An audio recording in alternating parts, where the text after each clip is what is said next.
तेव्हा माझे मिस्टर हे परळी शहरामध्ये किंवा बीड जिल्ह्यामध्ये हजरच नव्हते. ते बाहेर गावी देवस्थानावर मध्ये होते.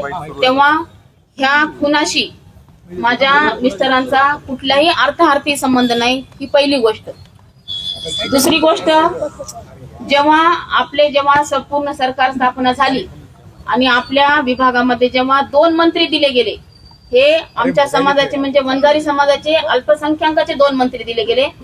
हा जो विषय आहे तो ह्या मराठी समाजाच्या लोकांना खुपायला लागला की एवढ्या छोट्या समाजाच्या लोकांना ते पण 2-2 मंत्री बनवले गेले. तो एक विषय त्यांच्या डोळ्यामध्ये आला, तो एक विषय त्यांना खुपायला लागला. दुसरी गोष्ट म्हणजे तेव्हा सुरेश धसांचं स्टेटमेंट आहे बघा, मी तुमची माती करेल म्हणून. जर तुम्ही पत्रकार असेल, तुम्ही त्यांचं स्टेटमेंट घेतलं असेल, तुमच्याकडे रेकॉर्ड सुद्धा असेल की मी तुमची माती करेल, ते त्यांनी चालू केलेलं आहे.